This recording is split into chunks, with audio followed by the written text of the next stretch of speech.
खबरों को विस्तार से देखते हैं। पूर्व केंद्रीय मंत्री और बीजेपी के राज्यसभा सांसद ज्योतिरादित्य सिंधिया आज से 2 दिवसीय इंदौर उज्जैन के दौरे पर रहेंगे। मध्य प्रदेश में 27 सीटों पर होने वाले उपचुनाव को देखते हुए सिंधिया का यह दौरा महत्वपूर्ण माना जा रहा है।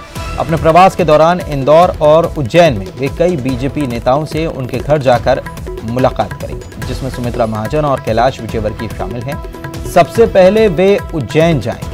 दरअसल उज्जैन में आज बाबा महाकाल की सवारी निकलनी है और ये शाही सवारी कहलाती है और इसकी खास पूजा सिंधिया परिवार के एक सदस्य को करनी होती है, इसीलिए भी उज्जैन का उनका ये कार्यक्रम है। तो महाकाल की वे पूजा करेंगे, सवारी की पूजा करेंगे, शाही सवारी में शामिल होंगे और इसके बाद इंदौर में आएंगे। शरद हमारे सहयोगी हमारे साथ भोपाल से लाइव जुड़े हुए हैं, उनसे बात करते हैं इस दौरे को लेकर। कितना महत्वपूर्ण शरद ये दौरा है, 2 दिनों का दौरा है। उज्जैन में शाही सवारी में शामिल होना ही होता है सिंधिया परिवार के एक सदस्य को, इसलिए जाते ही हैं, ये तय है, इसलिए उज्जैन जा रहे हैं। शाही सवारी में शामिल होंगे, पूजा करेंगे और उसके बाद इंदौर आएंगे। इंदौर में मुख्य कार्यक्रम संभवतः ज्यादा है उनके।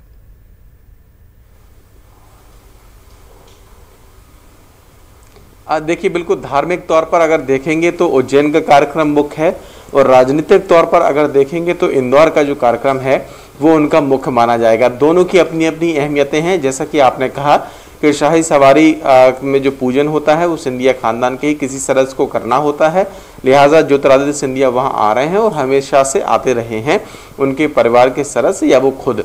तो एक तो जो कार्यक्रम है महत्वपूर्ण धार्मिक नजरिए से देखेंगे तो वो उज्जैन का कार्यक्रम है जिसमें ज्योतिरादित्य सिंधिया शामिल होंगे और फिर उसके बाद में इंदौर का जो कार्यक्रम है वो राजनीतिक तौर पर काफ़ी महत्वपूर्ण माना जा रहा है, क्योंकि अब जो है हालांकि सभी लगभग जो टॉप लीडर्स थी बीजेपी की वो कोरोना से पीड़ित रही है और वो सभी अब ठीक हो चुके हैं। खुद ज्योतिरादित्य सिंधिया, मुख्यमंत्री शिवराज सिंह चौहान, बीजेपी के प्रदेश अध्यक्ष वी डी शर्मा, तो इन सब के जो अब दौरे हैं वो वर्चुअली भी जारी हैं और ज़मीनी पर स्तर पर भी जो दौरे हैं उनके सिलसिले शुरू हो रहे हैं। जो जानकारी है उसके मुताबिक ज्योतिरादित्य सिंधिया की ताई भाई दोनों से मुलाकात होनी है इंदौर में और ये इस लिहाज से भी महत्वपूर्ण है क्योंकि अब तक ये जो नेता हैं वो धुर विरोधी माने जाते थे एक दूसरे के। तो संभवतः इंदौर में कैलाश विजयवर्गीय और सिंधिया इन दोनों की जो मुलाकातें हैं वो बहुत कुछ रंग दिखाएंगी आने वाले दिनों में, क्योंकि उपचुनाव भी होना है और उपचुनाव के लिहाज से भी ज्योतिरादित्य सिंधिया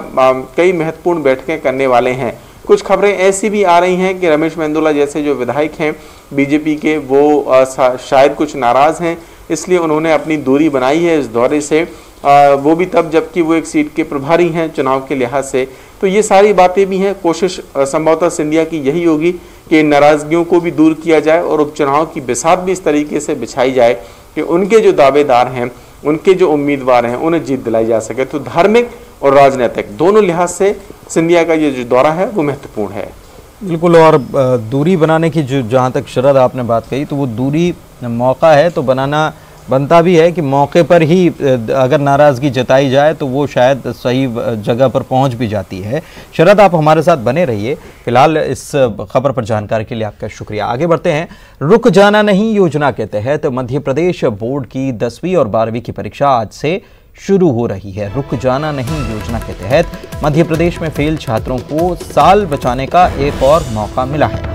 कोरोना के कारण इस बार 12वीं की परीक्षा तीसरी बार आयोजित की जा रही है। बता दें कि कोरोना के कारण 9 जून से आयोजित परीक्षा में जो बच्चे शामिल नहीं हो पाए थे, इसके लिए एक और मौका उन्हें दिया जा रहा है। वहीं विद्यार्थियों को परीक्षा केंद्र पर 1 घंटे पहले पहुंचना होगा। सभी छात्रों को पेपर के दौरान फिजिकल डिस्टेंसिंग के नियमों का पालन करना होगा। नियमों को ध्यान में रखते हुए सभी बच्चों को अपने नाक मुंह को मास्क या कपड़े से ढककर रखना होगा।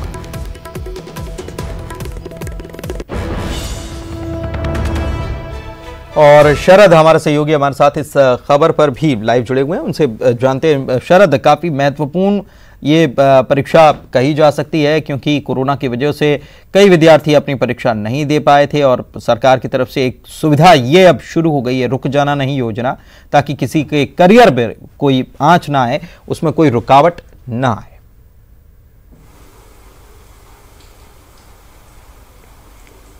देखिए, बिल्कुल आपने सही कहा है। वैसे तो सभी जो छात्र हैं वो कोशिश करते हैं कि परीक्षा में ज़्यादा से ज़्यादा मेहनत करें और अच्छे से अच्छे अंक लाएं, वो उत्तीर्ण हों। लेकिन फिर भी कुछ परेशानियां कुछ छात्रों के साथ में कुछ समस्याएं ऐसी रह जाती होंगी जिस वजह से उनका रिजल्ट खराब हो जाता है। और इसी को देखते हुए मध्य प्रदेश सरकार ने रुक जाना नहीं योजना शुरू की थी। वो ऐसे छात्रों के लिए जो पास नहीं हो पाए थे, अनुत्तीर्ण हो गए थे, उनके लिए ये आयोजित की गई। लेकिन जो इस दौरान भी कोरोना की वजह से कई ऐसे छात्र रहे जो तय समय पर जो परीक्षा आयोजित होनी थी उसमें शामिल नहीं हो पाए, क्योंकि कई जगह लॉकडाउन रहे, पब्लिक ट्रांसपोर्ट जो है वो बंद रहा। हालांकि अभी भी पब्लिक ट्रांसपोर्टेशन को लेकर कुछ समस्याएं हैं, लिहाजा इस परीक्षा को फिर से बार बार दो से 3 बार आयोजित किया गया, ताकि कोई भी छात्र ऐसा जो परीक्षा देने से रह गया हो, वंचित रह गया हो, वो रह ना जाए, उसकी परीक्षा आयोजित कर ली जाए ताकि उसकी साल बर्बाद ना हो। तो ऐसी कोशिश की गई है। आज से जैसा आपने कहा कि परीक्षा फिर से आयोजित की जा रही है आज, तो उम्मीद है कि जो छात्र रह गए हैं वो सभी अपनी परीक्षा दे लेंगे और कोशिश करेंगे कि वो इस परीक्षा को पास करके उत्तीर्ण हो और अपना रिजल्ट फिर से बेहतर बना सके। बिल्कुल, शुक्रिया आपका शरद इस जानकारी के लिए। पुणे के बाद आपका स्वागत है। मरवाही चुनाव पर बीजेपी बैठक करेगी। आज मरवाही प्रदेश अध्यक्ष विष्णुदेव साय जाएंगे और मरवाही में उपचुनाव पर संयुक्त बैठक ली जाएगी। साई की अध्यक्षता में यह बैठक होगी। बीजेपी का पहला चुनाव मरवाही में कार्यकर्ताओं के साथ बैठक करेंगे और ये आपको बता दें विष्णुदेव साय की अध्यक्षता में बीजेपी का ये पहला चुनाव है। बीजेपी इस चुनाव का सामना करेगी, तो मरवाही में जो उपचुनाव होने वाला है उसको लेकर बैठक। और बात कोरोना की रफ्तार की कर लेते हैं, तो प्रदेश में लगातार रफ्तार कोरोना की बढ़ती हुई और अब इतनी तेज हो गई है कि बीते 24 घंटे में रिकॉर्ड अब तक 576 नए मामले सामने आए हैं। इसके पहले इतनी संख्या अभी तक आई नहीं थी, इतने ज्यादा संख्या। इनमें एक्टिव मरीजों की संख्या इसी के साथ बढ़कर 5000 को पार कर गई। 5244 यह एक्टिव मरीजों की संख्या हो गई है और कुल पीड़ितों की संख्या इसी के साथ 15,621 हो चुकी है। कोरोना से अब तक 142 लोगों की छत्तीसगढ़ में मौत भी हुई है और कुल 10,235 लोगों ने कोरोना को मात दी है। लेकिन ये जो आंकड़ा बीते 24 घंटे का जो आंकड़ा सामने आया है 500 से ज्यादा मरीज, ये वाकई में चिंता की बात और ये बता रहा है कि कितनी रफ्तार तेज है। 576 मरीज सामने आए।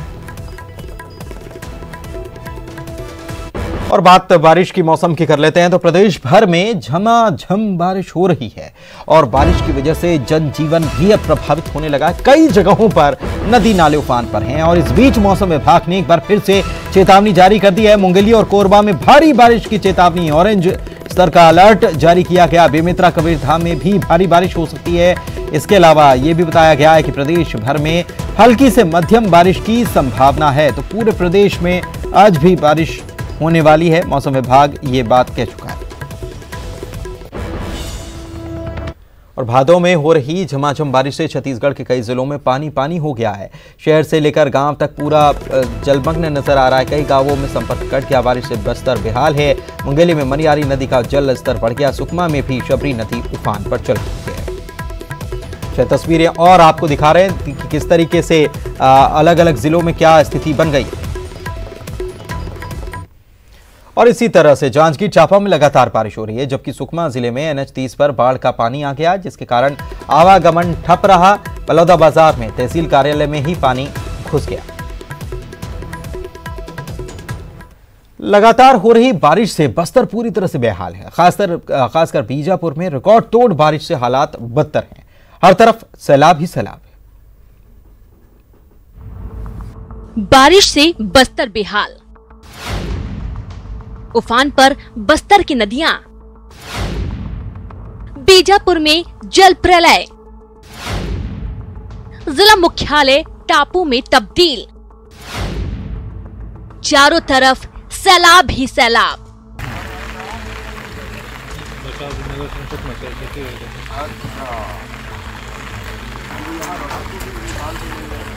बीजापुर में रिकॉर्ड तोड़ बारिश ने स्थिति को भयावह बना दिया है। बीजापुर में चारों तरफ सैलाब ही सैलाब नजर आ रहा है। मोदकपाल नदी का जलस्तर बढ़ने के कारण भोपालपट्टनम ब्लॉक मुख्यालय का संपर्क जिला मुख्यालय से टूट चुका है। मिनगाछल नदी का जलस्तर बढ़ने के कारण जिला मुख्यालय भी टापू में तब्दील हो चुका है। बाढ़ का पानी कई गांवों में घुस चुका है, जिस कारण आधी रात को ही गांव खाली कर ग्रामीण सुरक्षित स्थान पर पहुंच चुके हैं। नदी के बाढ़ का पानी सीआरपीएफ कैंप में घुस आया। करीब 316 जवानों को जयवारम और बालक आश्रम में शिफ्ट किया गया।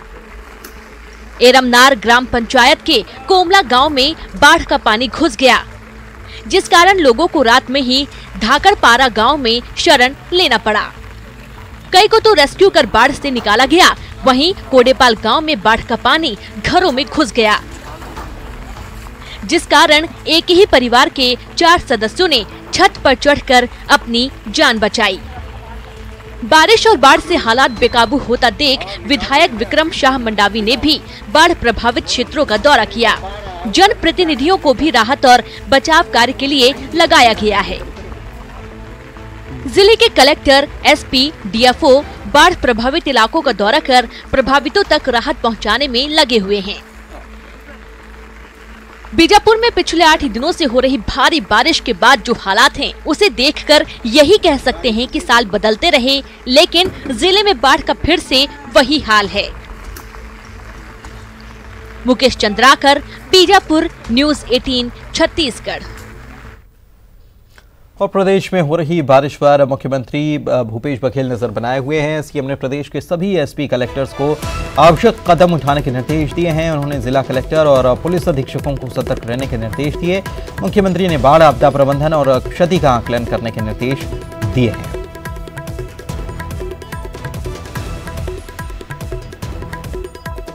ममता हमारे सहयोगी हमारे साथ इस खबर पर लाइव जुड़ी हुई हैं, उनसे बात करते हैं। ममता, मौसम विभाग क्या कह रहा है आने वाले दिनों के बारे में, ये भी बताएं, और साथ ही किस प्रकार से मुख्यमंत्री नजर बनाए हुए हैं और क्या निर्देश दिए जा रहे हैं, संक्षेप में।